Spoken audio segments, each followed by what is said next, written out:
Okay. Good morning, everybody. Happy Mother's Day. And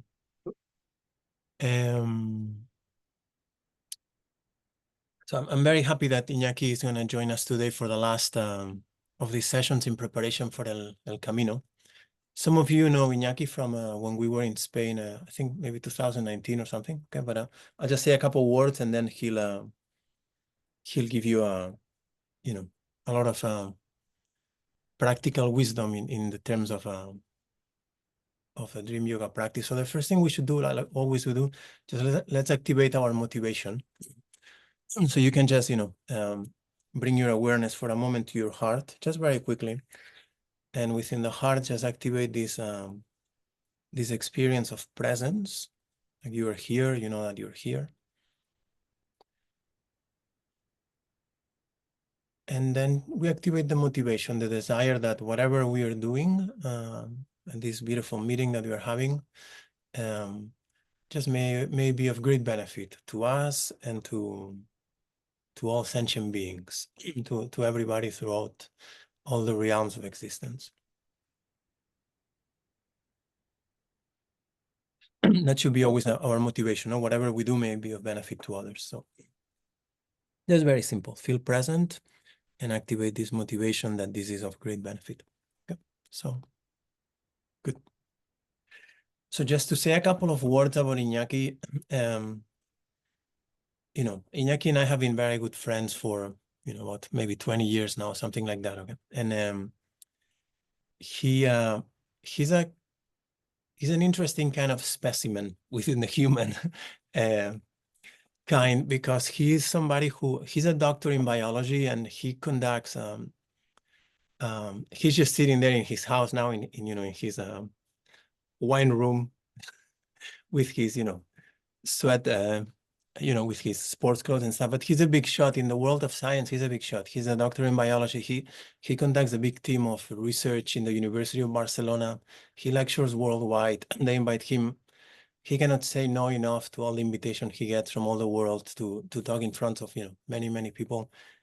I don't know how many, but he's conducted probably several hundred research papers through himself, his teams, and so what he does really has a big effect on a lot of cancer research, a lot of genetics research. So I don't know what he exactly does. Sometimes we talk about it, but it's always above my head. Okay, but he's very interesting because besides being a great person and having a lovely family and being a very fun guy to hang out with, he has this combination of very successful within the world of science, and really having a reach in what the work that he's doing, and then being a fantastic, probably one of the most advanced practitioners of meditation, especially with a specialty of focus on the dream yoga, on the practice of sacred sleep that I've met, and I've met many practitioners over 30 years. So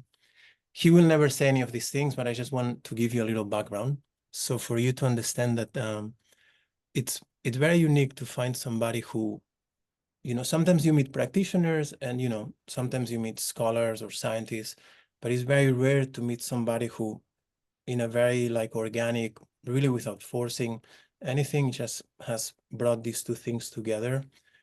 And he's being able now to really bridge the world between the scientific community and the spiritual community in a way in which he's now teaching and giving lectures to doctors, to PhD students about dream yoga practice, about meditation. So it's very beautiful what he's doing, and his experience is vast in both camps. So anyway, I just wanted to say this, and good morning. So ahora tú le dices lo que quieras. All right. Well, thanks a lot for the introduction. I would have expressed these things in a different way, but we'll have a different way of seeing things. But it is true that through all my life, I've been threading across opposites. So in my scientific life, meeting many of my colleagues saying, "Oh, all these spiritual things, all these esoteric things, these are all crazy people." In my academic life, that was very normal and very unusual to meet people that were interested in different ways we humans can experience reality. And in my more esoteric life, so most of my better friends are actually from the practice side. So these are deeper friends, and Ferran is one of the best of them. In general, you know, although some of them are interested in the things we do in science, in general, there is something that is like yeah, we don't really believe in what you know, science do, on all the things with the pharmaceutics and all the things this therapy is also business, and you know, there is many negative things, you know, also towards this academic part, and as if you know, science cannot answer the big questions in life. Yes, right. So for many years, experiencing these two worlds at the same time and suffering through it. You know, it is not, as Ferran mentioned, that, you know, all my life I've been feeling, you know, well about being in the middle of these two worlds. It happened more recently, but for many years I was suffering because I really didn't know what to do. I really didn't know whether just to focus my life on the academic world and just start experiencing the world and understanding the world through the scientific glasses, let's say, or whether I just become like a meditation teacher, or I just dedicate my life just to go deeper into the yogic path. And it was like to be in love with two women at the same time. So I couldn't really choose. I could never choose. So through the sleeping practices, some of the experiences that took place while sleeping, which sleeping does not mean, you know, you know, this is not important. Nothing really happens there. The important thing is what happens in the waking life, and the, you know, dreaming or sleeping is not relevant. This is what many of us think. In my case, has been just the other way around. I mean, the sleeping practice has been so essential, and through some of the experiences that took place in the sleeping state or in the dreaming state, through meeting masters, uh, through experiences that even go beyond the individuality. I really, or it so happened that this dichotomy between the different interpretations of reality was gone. And it was gone because instead of identifying myself through a scientific explanation or through a more esoteric, I started to identify myself with consciousness itself. There's something raw, something to which rejected, and there was not anymore a problem. There was no problem talking about science, talking about deep meditation experiences, and I kind of feel since then I still feel that I'm talking is about the same thing. Is what I experience as a consciousness in this reality can be through the intellect, can be through something deeper than the intellect, and everything happens in the space and the sphere of consciousness. So that revelation, it was not a revelation that was understood intellectually, as I'm used to understand things in the laboratory. It came through a very deep personal experience.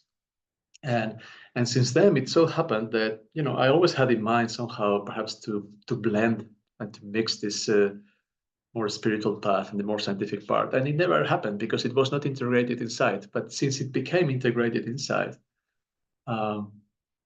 then suddenly I began to, without even noticing, I began to emanate something that was more harmonic in that sense. And the reaction of the world was through the esoteric world more interest in science, and in my scientific life, a lot of interest in meditation, a lot of interest in mindfulness, a lot of interest in dream yoga.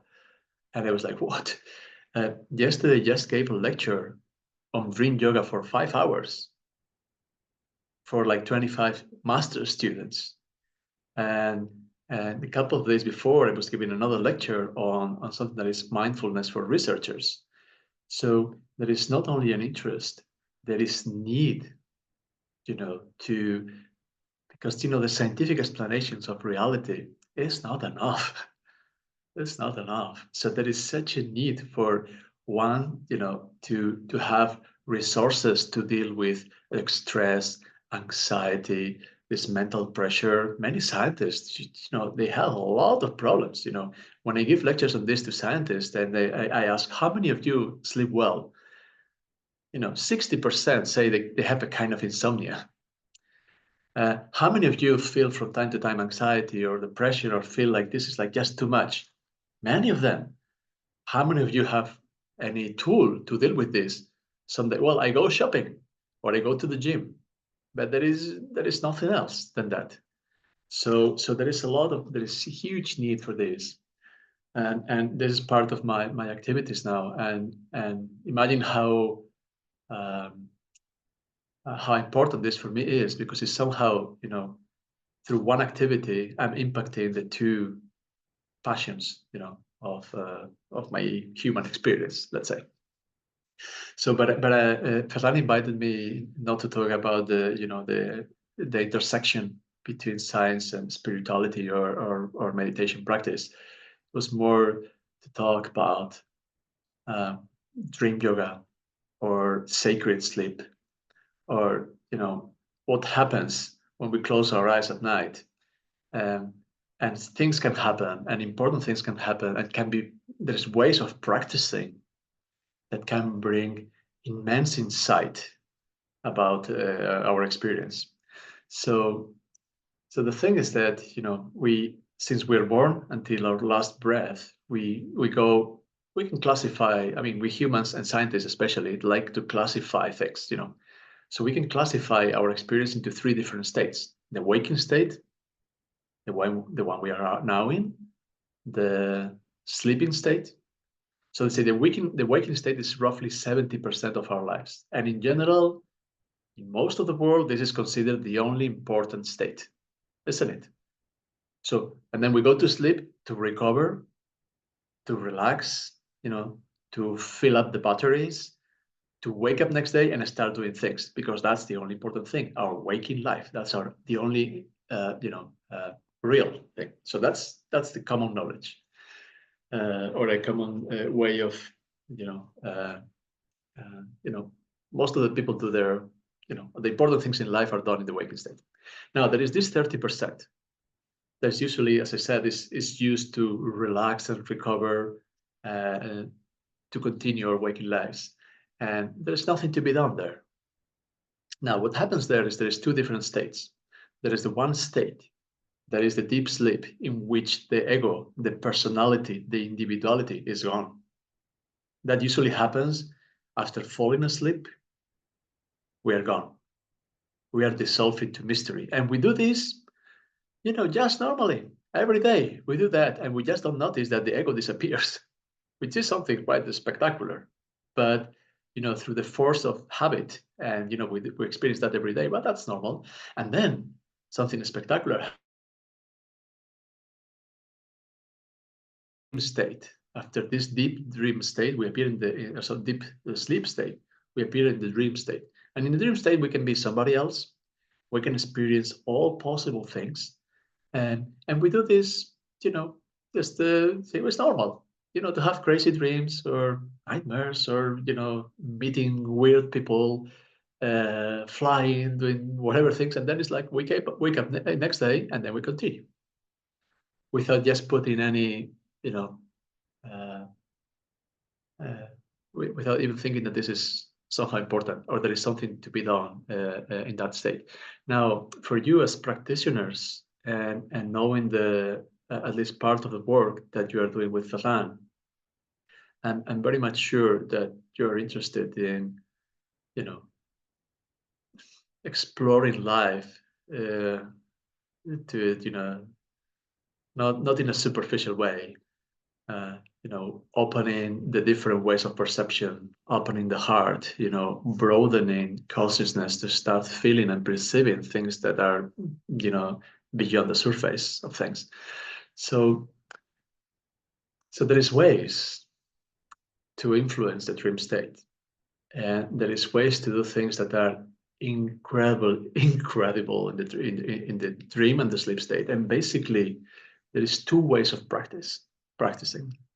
There is one way that practices with the intention, right? So when we go to sleep, just the moment before going to sleep, or no, when we go to bed, we're going to stay in bed, perhaps practicing a little bit. We can do like the inner smile. We can focus the attention in the heart. You know, we can start feeling love, feeling compassion. We start relaxing the whole body. And then if we go to sleep in that way, we will gradually reach the point that is like a frontier, you know, like just before losing consciousness to enter into deep sleep. There's a moment that frontier is incredibly creative, because in that moment, our intention, that wish, that intention that we send to the unknown, it kind of directs our consciousness towards a particular experience. And now that intention, this is really important. That intention is working independently from the ego and from the individuality. So that means that in that we can affect we can work in dream yoga by giving or sending an intention, like a dream command, so that something happens in that dream state, even in deep sleep. And then, for instance, imagine you have a particular problem that you cannot solve, or there is something emotional that is being tough to deal with a strong intention to solve that, maybe that next day. So if we have that intention and we send that intention when we are falling asleep, the likelihood that next day we wake up and we come up with a solution is pretty high, and we feel in a different way is pretty high. So something has happened in that state that we may have not dreamed anything related to that. We may not even remember dreams at all, but it's having an effect. Something is happening in the dream state so that it has an impact. Now, that's one way of practicing. This is practicing through intention. That is, you can, you know, the limits there are the limits of your own imagination. You know, you can say, oh, I'm a person that tends to have a lot of anxiety. I define myself as a person that, you know, does not achieve things, that I'm not able to do this or that. So through this practice, you can start changing some things. And through the power of intention, that basically is the power of creation. And this is something that we all have. It's not only restricted to the big teachers, right? So that's one of the features of consciousness, a consciousness we all share. Now, the second part is something that is called lucid dreaming and lucidity in the dreaming state. How many of you have heard about lucid dreaming or know what lucid dreaming is? Well, you're all experts. So, all right. Well, basically then, and how many of you have had a lucid dream? Okay, so knowing about it, having read about it, or having listened to somebody talking about it is one thing. Having a lucid dream yourself is another thing. So as Tom said, yeah, you have had that lucid dream, so he will very much understand some of the things that I'm talking through experience and not only through the intellect. So I really, you know, my whole life is dealing with intellect and with experience, and both are important. But when talking about dream yoga and lucid dreaming, there is ways of inducing that, so that, you know, we may be interested in reading books about it as something interest for the intellect, but there is ways of inducing that so that we can taste how that particular wine taste. You know, is this like I'm expert in wine. I know all the components of the wine, or all there is something quite important about tasting something and experiencing. So the lucid dreaming is basically a state that has features of both waking state and dreaming state. What I mean is that you're in a dream, and then you say, oh, this is a dream. Usually that happens in the context of a nightmare. You're having a nightmare, and then you say, oh, this is a dream, this is a dream. And then you wake up sweating on your bed. And it's like, oh, well, and you are glad that that was only a dream. But that is the first level of lucidity. It's not very deep, it's kind of superficial, but it's the first level of lucidity. You've recognized that you were having a nightmare, and then you wake up. Now, the lucid dream is when you recognize you are dreaming and you stay in the dream state. So that means imagine it's happening whatever in the dream state. And then you say, oh, hold on a second. This is a dream. I'm dreaming. And then you do a dream gesture. You can touch your nose. You can look at your hands. You can count the number of fingers. And in the dream state, the funny thing, when you look at your hands, frequently one hand has 6 fingers, the other one has 4, and it's like, what? So that's one of a kind of reality check you can do while just to make sure that you are dreaming and not in the waking state. So once you realize that you are dreaming, that you can stay in the dream, and then you can do a dream gesture to start moving your dream body, and it's like, wow, I do have a body. This reality is kind of weird. It's different from the average reality or from the waking reality, but I'm in a 3-dimensional space. I'm conscious within my own mind. And this is an incredible thing. So what comes, after having seen many students over the years, one of the things that can come if for instance, fear is an emotion that we frequently experience, is like, wow, oh, I'm afraid. Oh, what will happen there? Will I be able to go back to the body? And all these questions may arise, which, it is a space that is absolutely safe and secure. It's just like a dream, but you are aware of the dream. And then some of these normal emotional responses are activated, but there is nothing to fear. It is a state of freedom. It is a state where you can experience anything that you wish to experience. You can start working with, if you have a trauma, or you have something that has been very stressful, or if there is a phobia, or there is anything that you would like to work with, you can work with that in that safe therapeutic space in a way. So from that perspective, to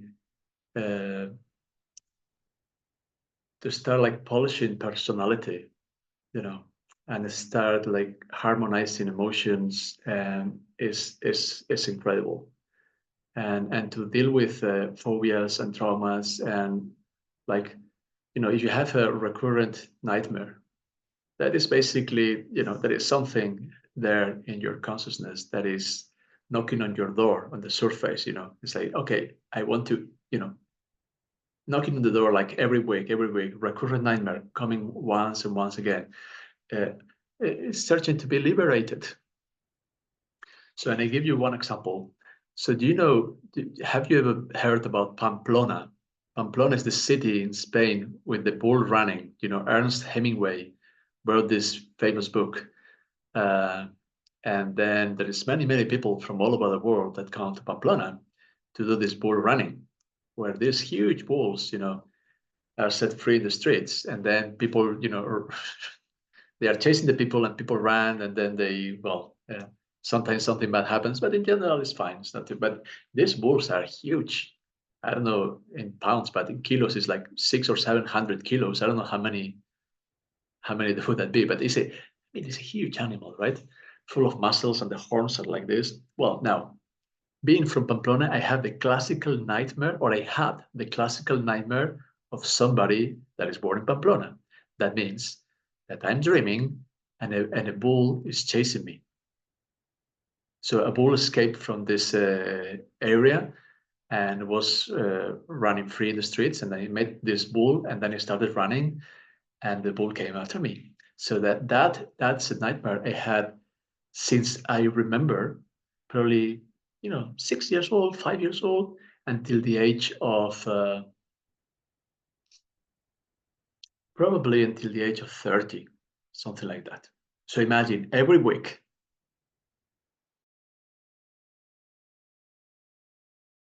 My willingness to go to sleep, because there was nothing to do about it.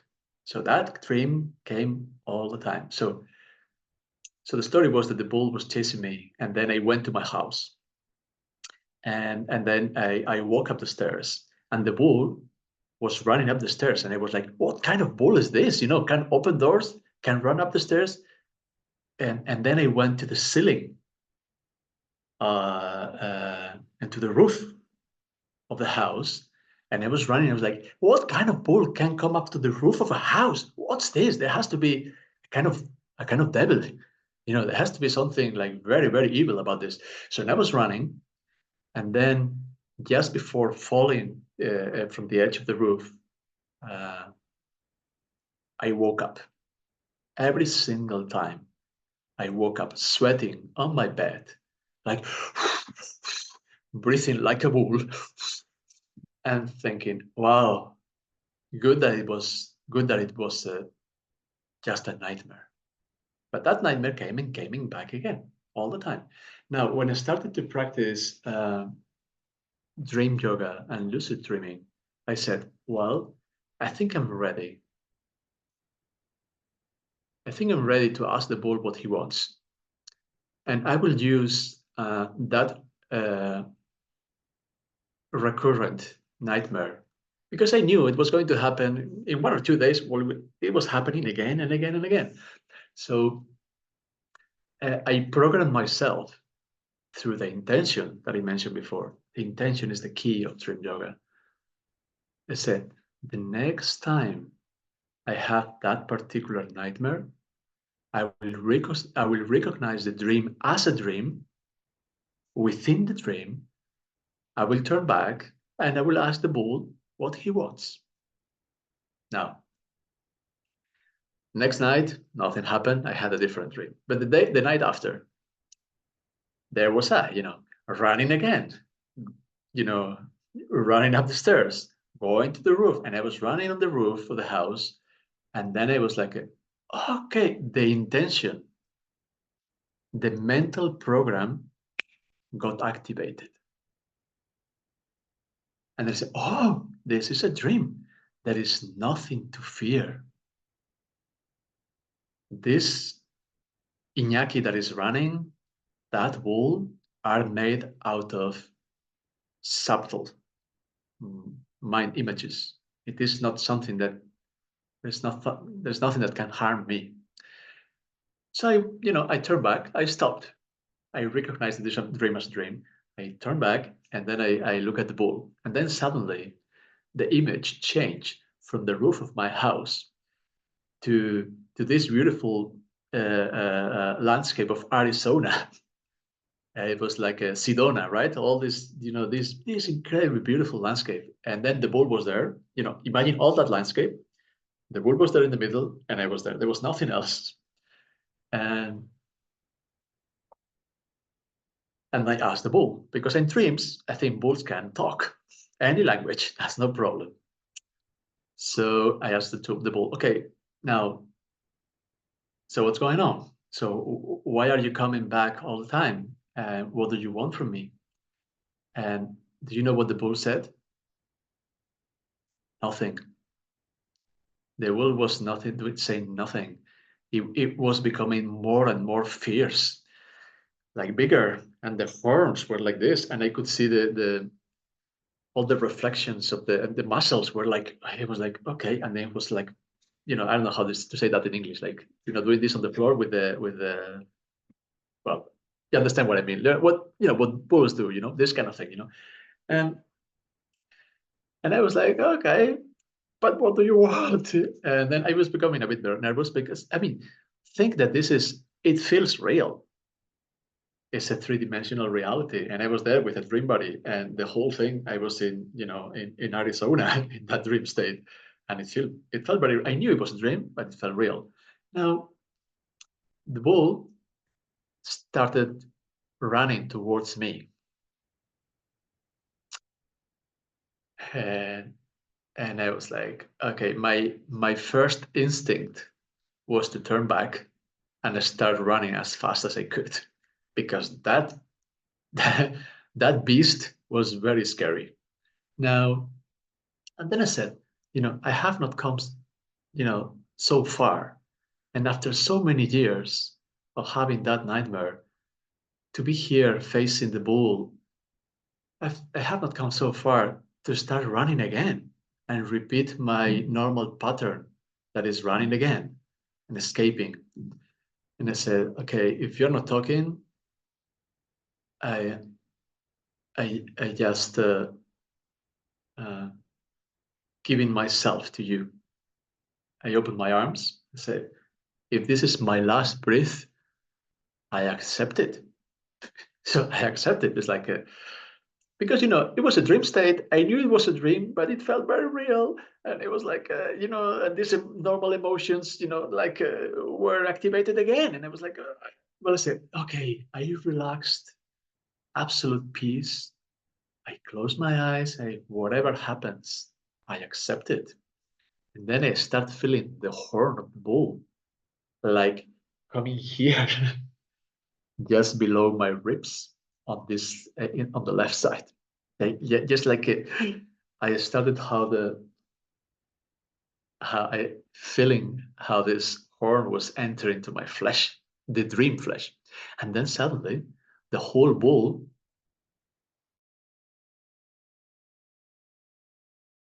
like a kind of energy that came inside and was like running, going out, going in, and dissolved. And then I stayed there in Arizona alone in such a state of peace and completeness. It was like I realized that that part of myself that was being manifested as a nightmare, it was something I could not accept. It was part of my personality that was like a kind of shadow in my personality that I was never ready to accept. And then it became integrated into the personality. So then I woke up. After a while, I woke up in my bed, not sweating anymore. I felt absolutely in peace. Uh, somehow I felt more completed, more like uh, a higher level of integrity. I don't know how to explain that, but in a way, how many times I've had that nightmare after that night? Zero. Imagine that I had that nightmare since the age of, I don't know, 5 or so, till the age of 30, every week. So imagine that the thousands. I mean, so many, I knew all the details. And then from one day to the other, just disappear. Not only disappeared in terms of what the therapeutic impact of that is, but I had a feeling that I have grown through that. And some things began to change. Some traits of my personality uh, were gone from one day to the other, through that particular experience. Now, if any of you have a recurrent dream or a nightmare, that is something we classify as negative. For a dream yoga practitioner, is a jewel, because it will allow us to first enter into lucidity relatively easy, and second, dealing with parts of our personality that we are not accepting, but they are there, and It is not that they come for us to, or they are recurrent because of something bad. It is they want to be released. So they want us to pay attention to them and integrate them into our personality. So this is one of the examples on how dream yoga impacted my life. There were so many others that I don't want to, it's going to be very boring if I just make it like kind of a recall of experiences, which experiences are just personal experiences. I give you the example of this nightmare because you can apply or you can extrapolate that to any other recurrent dream or nightmare that you may have. Now, if you don't have any of these nightmares or recurrent dreams, is how did you enter into that state? And what did you do once you're in that state? So the practice itself is very simple, takes no effort. And every day we go to bed again. So we can practice every day. There is a new opportunity of practicing this. So during the day, and here's the important thing, during the day, whenever you recall this teaching of sacred sleep, or this teaching of dream yoga, whatever you want to call it, it's all names are not relevant, but the night practice or the dream practice, whenever you think about it, you question yourself, is this a dream? Just for a brief period of time, you seriously question yourself, is this a dream? So you stop, that's something that we don't have to do it in half an hour. We can do it right now. You are looking at the screen, you are in your home, you're looking to this guy talking, and it's like, hold on a second. Is this waking life or is this a dream? Just seriously ponder that possibility for a little while. And then you can do a reality check. Reality check or a waking state check. Could be, there's many things you could do. Could be, you take one of the fingers and you try to cross the palm of the other hand. And in the dream state, it can do this. And it's like, what? That means that hand is made out of dream matter. It is like it is not solid. But now let's do it. I mean, perhaps somebody of us is like in a dream state. So let's do it. All right. So reality check. Conclusion. It seems that we are in the waking state. We can look at our hands. We can count the fingers. This is all fine. So then you could do kind of another dream gesture or something that can be like touch your nose or do any gesture with the body that is easy to do. Any gesture that you can choose and can be your kind of power gesture. You don't have to tell this to everybody because you want to practice this during the day. I do this when I'm in meetings, attending talks, talking to people, very serious people, like heads of departments or whatever. And I'm like, is this a dream? Internally. And then I do this, for instance, or I touch my nose. Okay, this is my dream gesture. It is not, but just to give an example, right? And then you continue your life. This can be done in 30 seconds maximum. It is something very simple. So after 1 hour, half an hour, you think about it again. Okay, the dream practice. Okay, is this a dream? So in a way, if you repeat that several times a day, I mean, don't get obsessed by it and put your mobile phone, the ringing tone every 5 minutes to do it, right? Just anytime you remember the dream practice, you just is this a dream? But don't think like, I know it's not a dream, but I am asking myself, is this a dream? Because if you do that, is this a dream? And you don't seriously think that it could be a dream. And then you do your reality check to know whether it is a dream or not. If you you repeat those words in your head, but you know it is not a dream state. Once you do it in the dream state, the same will happen. We'll say, no, is this a dream? No, surely it's not a dream. And you continue. So you have to seriously think about the possibility that this is being a dream.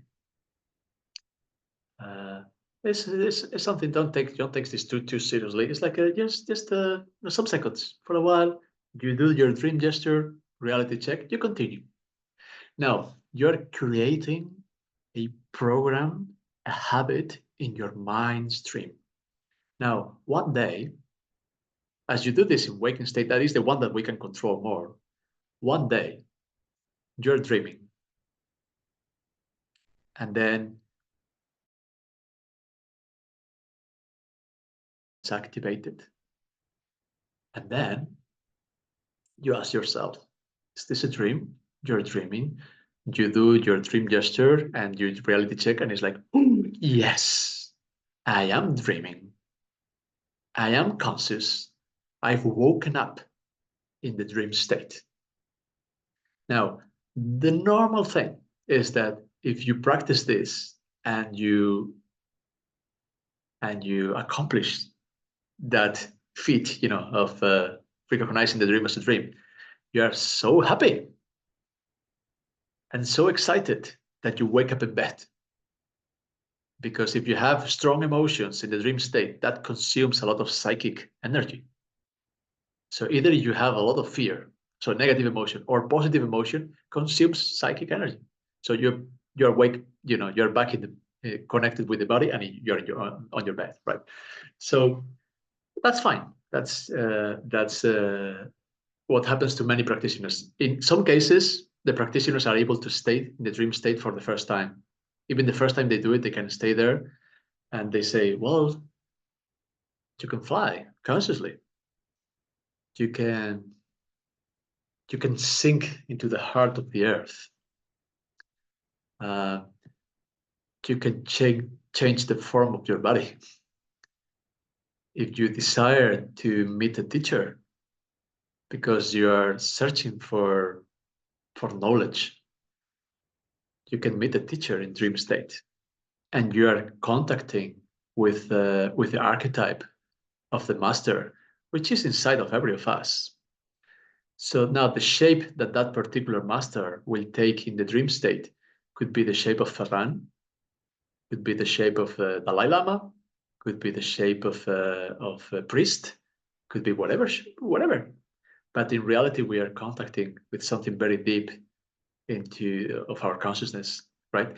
So imagine the possibilities of, in a way, perfect a virtual reality device that is not you don't need glasses, you don't need a whatever suite. You are just in a different, in an alternative reality made out of 3 dimensions, where the limits of what can be experienced or not are the limits of what you think that is possible and what you think is not possible.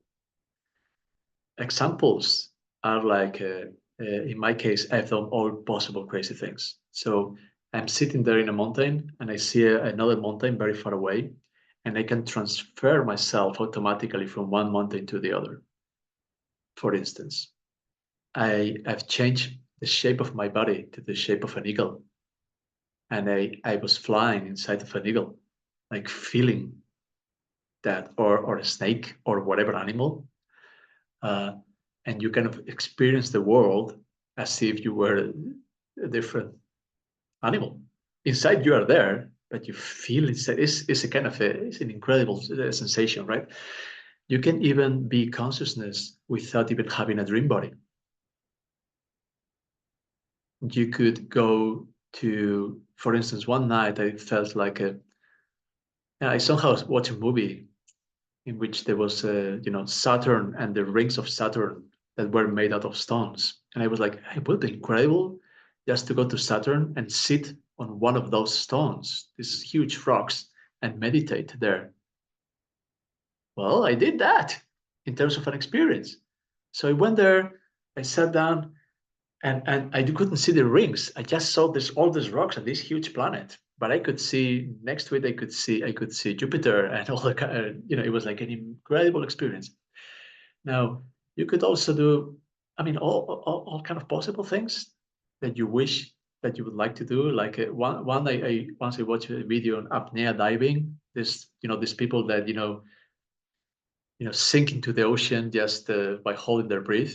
And it's like what an incredible how symbolic this is. Just to just relax and give yourself into the unknown, into the darkness, without any fear, with full trust, and say, well, that would be a great experience. If I would like to do this with this body, will require years of training, and it's very unhealthy. So I could die by doing that.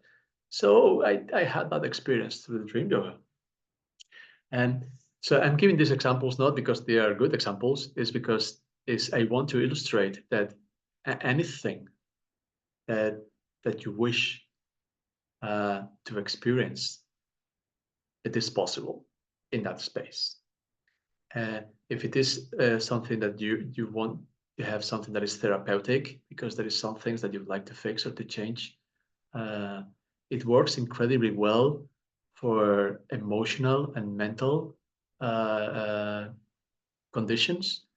For physical conditions, it helps the process of healing, but it is slower. It's clearly slower. It is. I don't tell you that one day you have whatever disease and then next day you do this and it's gone, but it helps. I think it feels to me that it can activate the immune system by having a strong experience in the dream state. Can change how our immune system can improve the workings of the immune system, and then can help the process of recovery. In fact, in ancient Greece, there is a common practice that was called a dream incubation, in which ill people went to these temples of Asclepius to receive the dream in the dream state from this god of healing, and that was the sign. Once they had the dream, that was the sign that the process of healing was now starting, and they could go home. So could be that if we are interested in religious experiences or transpersonal experiences, that state offers, an incredible possibility, because we don't have. I mean, this body, the physical body, is very slow, but in the dream state, it's an energetic body. It is something made out of subtle. The experiences of meditating in that state, or the experiences or transpersonal experiences of opening the heart, or religious experiences, this can be very, very intense. And the interesting thing is that, whatever you experience in the dream state consciously, that's an experience you have. So when you wake up, you have the feeling of having had that experience, and you have the wisdom. Dreams cannot be real, but they leave a real mental and emotional imprint. So yeah, I can talk about this for a very, very long time, but I think Ferran, you told me that it is like roughly this gatherings is for like an hour. Yeah, we do about an hour. So yeah, so it's been already like 50 minutes. I think I wanted to give you an impression that about what the dream yoga, how dream yoga can become something important.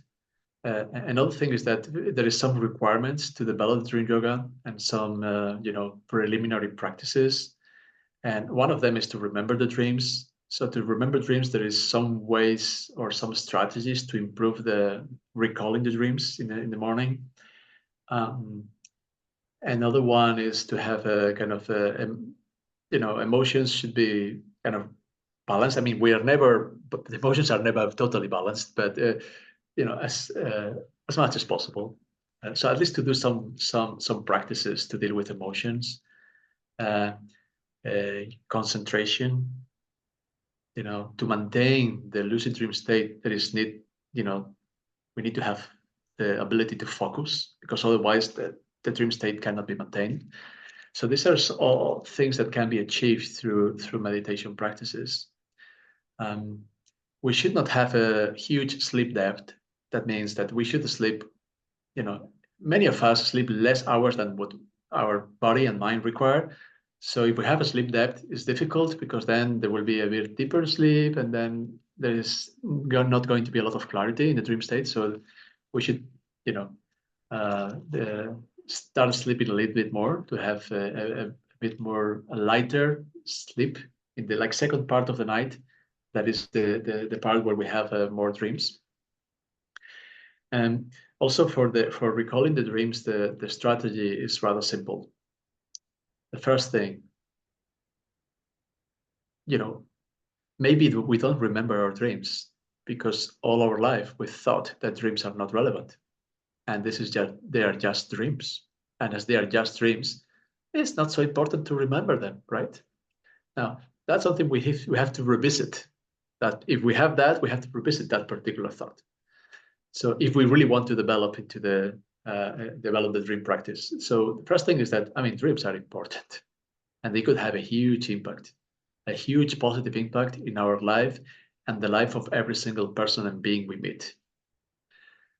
The second thing is that we can use the power of intention. So when we go to bed and we are approaching the frontier from the waking and the sleep state, our intention, our dream command, our wish is next morning to remember at least one dream, to remember at least something of what has happened in the dream state. Now, strong intention. First, belief of how we define ourselves. We define ourselves about, I'm a person that thinks that dreams are important or not. If not, we have to revisit that first thing. The second thing to work, once we are certain that this is important for us and we want to do something, we just start putting the intention into action in that particular frontier. Just, don't get too obsessed in picking the frontier exactly the moment. It's just some time, and when we are feeling that we are falling asleep. Now, the third thing is in the morning, if we have the habit of waking up with an alarm clock, and once the alarm clock is ring, ring, ring, ring, ring, ring, ring, we just immediately wake up or stand up and go to the bathroom and wash our head, our face, and go to have breakfast. We don't leave any time for the dreams to come back to the surface. So when we wake up, we stay in bed a little while. We stay in bed like for 10 minutes, for 15 minutes, just with the mind and with the intention is like, what have I dreamt today? Can I remember something? And we do this in like a child playing. We just do it like a very light. It's like you just remember and then what can happen is that some dreams begin to unfold and to come to the surface, And then next to our bed, we have our dream diary with our dream pen, and we write a little thing, If we have time, we can write full dream if we want. If we don't have much time, we just write, oh, today I had a dream with this friend of mine. We went to India and we had these experiences. And we put the date. And then gradually by doing that, we are telling the dream state that the dream state is important to us. So it will begin to unfold. It will begin to be more clear. There will be more consciousness in that state, and then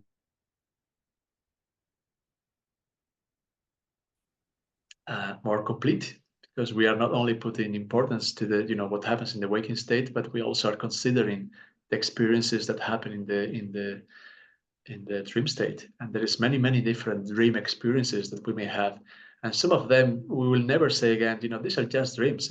Some dreams are really important. These are the dreams of clarity, where important things can happen, important teachings, important experiences that will really affect, who we are, and the depth of of our experience. Okay, so is there any?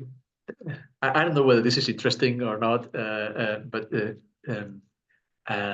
is there somebody that would like to ask something? And this is in a way kind of a little bit of preparation of those of you that will come to Spain to do this trip with Ferran. I will join you for 3 days, and we can talk a little bit more about this. Pay attention to your dreams from now to the day you come to Spain, and see whether you may have some dream experiences just before the trip. So just be a little bit more aware of this, and then once we meet personally, we can talk about this, and we can talk about all the things if you are interested in. Yeah, it was fantastic. Thank you so much, Iñaki. You know, it's obviously an hour introduction. So if anybody has any questions, you can unmute yourselves and ask. We have a few minutes. If not, I have a couple of questions. But first, maybe if you have questions, guys. Ferran, I have a question. It's Sue. Hey, Sue. Hi. So yes, thank you. This was wonderful to listen to. I just had a question when he was talking about was it Greece, about the temples, and I was just wondered, what was that called? Dream incubation. It's dream incubation. Well, is this the English translation, Ferran? Incubación de sueños, or incubation? So the god was Asclepius. Asclepius, yeah. You can do like Asclepius god dream. Dream, and you know, I'm just sorry, you know, I've never lived in the States or UK or any English speaking country. Some of my English is through what I've learned through science. So some of the translations, you know, may not be the right translation, dream incubation, but in a way it means like to incubate a dream. You're playing with your intention to incubate a dream of healing. They may be called healing dreams or that, but have a look at Google, and there is a lot of information on this. Yeah. Thank you. In Greece, they had lots of temples related to this god of medicine. And, you know, people would go there, you know, sometimes by the thousands to some of these temples, big temples in Greece still. Some of them are still like, you know, parts of them. And there will be different kinds of therapies, and the dream practice was one, you know, very important. So yeah, Asclepius was the god. You're welcome. Anybody else? Okay. So one of the things that I want to say, if Iñaki has an opinion, you know, like I'm from Spain, Iñaki's from Spain, so we're in the habit of, we grew up taking siestas. I saw my parents taking siestas. People take siestas in Spain. And here at the clinic, when people come, and so many people are ashamed to say, you know, I really have to take a little nap in the afternoon because I'm tired. So I think, I don't know, Iñaki, is there any value to take like short siestas, short segments of sleep during the day when one can, to cultivate the practice? Absolutely. Did you know what I did before coming to talk to you? Took a siesta? I took a siesta. I took a siesta with intention of being centered. I really had no idea what I was going to say. There was no preparation. Just came and say, but in my dream practice in this nap, the intention was anything that I say hopefully will bring benefit. So that was my intention. So I did a nap with the intention that when I wake up, I didn't really fall asleep unconscious, but I gave that wish, so that when I, you know, stand up again, came down here, things like flew a bit more like easily, without having that intellect thinking about, you know, what I have to say. So I just did it. Now, yesterday I was teaching these 5 hours at the university on dream yoga to this student. This is a master on mindfulness for health and medicine. So you know what the practice we did? We did the practice of this nap. It's called a power nap, right? In a way, in English, I think it's a power nap. So it is like short time, but we did that as a practice of the dream yoga. So it is incredibly important. We just we wake up at whatever time in the morning, we go working or do our daily activities, and after lunch energy goes down. So, and sometimes we just struggle to stay awake because it is not well seen socially to take a nap. Doing things. No, if you take a nap, like a power nap, through the lenses and through the knowledge acquired in the dream yoga practice, after the nap, you feel refreshed. You feel far more effective. I mean, I'm not ashamed anymore of taking naps. Even I do that at work. So I go to work, I'm in my office. In fact, I'm sharing the office with 2 people, no, with 3 people actually. And then after lunch, everybody's like with the computer doing things. And I just sit there, relax, and I don't take a nap lying down because I mean, in the lab, there is no possibilities to do that on a bench or something full of pipettes and liquids and strange things. I just, sit in my office, close my eyes, and my mind enters into the sleep state. And I do a power nap. And after 10 minutes, I open my eyes, I feel refreshed. I feel my intellect is sharp again.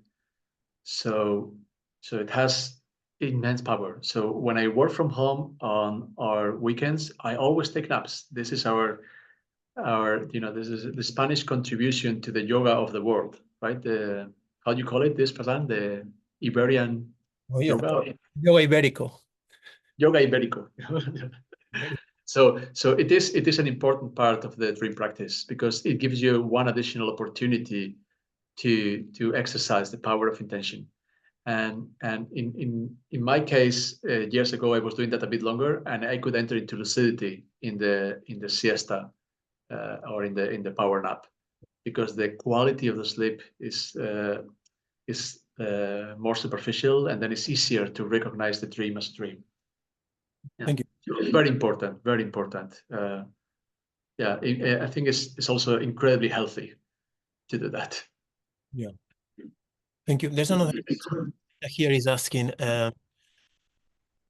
during lucid dreaming, can we help others while knowing that you are dreaming? Here we enter into the mysterious part of the thing. There are some things to be explained here before. I mean, some people say, when you're in a dream and you can travel and then give you a healing to somebody and that person will heal, etc. I have not really focused on this because my path is not the path of a healer. But I am aware people also have the let's say the capacity to influence the dreams of others and to appear in the dreams of others. And you're going to start thinking that, if you think about this from the perspective of separate beings, or if you think about this from the perspective of a shared consciousness, makes a huge difference. Makes a huge difference. So if you think as separate beings, that's, that you are helping somebody that is out there, and you will enter the dream state, and then you will do that. And then you will validate that in the waking life, and you're like, wow, I'm a lucid dream healer. And in a way, you can interpret it in this way. But how does it work? And my interpretation of this is that it works through, although individualities are, as the name indicates, particular or individual, the underlying consciousness is shared. And that the recognition of that, and if you have an experience of that, will pave the way towards the most incredible things, including what you were mentioning, right? But not like if you're in a lucid dream, you go to somebody's bedside that is ill, and then you anymore have a cancer. That probably will not happen, So, but you can do this. You can do if you have a deep insight and deep experience about the nature of reality and things, many so-called impossible things could happen. Thank you. So I just want to say, in terms of what we've been doing, this is the 7th session I think we've been doing. And so since the first session, I've talked about 2 basic concepts. The first concept is arriving to the present moment throughout the day. So that ties very much with what Iñaki was pointing out throughout the day, to stop and really to assess the moment. Because what we want to do is we want to create like very small moments, but repeated throughout the day, where we bring our awareness to that state of a moment of lucidity throughout the day, so that eventually can replicate into the night. So the idea is like in the moment, whatever you are, you know.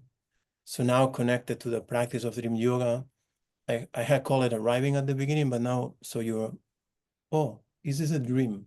And what you're doing, you're just assessing. But while you're doing that assessing, what you're doing, you're creating this like spark, this moment, this glimpse of consciousness, where consciousness is very clear and very present, you know? So then what Iñaki was also suggesting as, you're checking, is this a dream or is this not a dream, you know? So this is very connected also to the idea of softening. As you arrive, you soften and you really recognize yourself. And then the third thing that he mentioned that is very important for the dream yoga practice is you might have some glimpses here and there, but unless one cultivates this ability to sustain attention, to sustain awareness, there's not going to be enough integrity. Things are not going to be, you're not going to be able to hold it. So the third aspect that we've been talking as fundamental to the practice of pilgrimage. So you have arriving, you have softening, and then so the third practice is like either focusing or sustaining, you know, through the practice of meditation, observing the breath, of whatever practice you're doing, to cultivate that too, so you have that kind of ability. So then you can start exploring and experiencing what, you know, all the things that Iñaki was pointing out. So, well, thank you so much, Iñaki. That was fantastic. It's Mother's Day here, so people are probably getting ready to go to brunch. So thank you so much, everybody, for coming, and we'll see Iñaki in Spain, and we'll have a good time there. So let's just to wrap it up, just let's activate the intention as you know. So Iñaki said, you know, many beautiful things and many practical things, but it really comes down to our ability to understand even the most sophisticated practices. When we can look into ourselves and see what is preventing us from experiencing those states, can become very, very simple, you know. So it's a very beautiful practice. So, and whatever we're doing, if we can activate this deeper motivation of, oh, may this be of benefit to all sentient beings. At the beginning, and this is a bit what, you know, I understood that he was explaining towards the end. At the beginning, we experience ourselves as single individuals, and we're single individuals. But the more we can cultivate this motivation of, may this be of benefit for all beings, this I dedicate for the benefit of all beings, gradually that barrier between me and the others starts kind of softening. So just let's activate the motivation that this beautiful lecture, teaching that Iñaki gave, our ability to receive it, maybe we'll be able to put it to practice and for the benefit of all sentient beings. And may this benefit us and everybody on the pilgrimage from an awareness to awareness and from ignorance to love. So may the sublime awakened mind arise where it has not arisen, where it has arisen, may it never decrease, but continue to increase forever. Awesome. Thank you so much. Thank you, Iñaki. Muchas gracias. Thank you, everybody. My pleasure. Looking And forward to seeing you, everybody, in the mountains here, the Pyrenees. thank you. Bye-bye. Bye-bye. Thanks, Ciao. everyone. Thank you. Thank you, Ferran. Thank you, Iñaki. Really enjoyed it. Learned a lot. Thanks, everyone. Bye-bye. Bye. Bye. Thank you. Bueno, ciao. Ciao, Bye. ciao. Gracias. Guys. Gracias.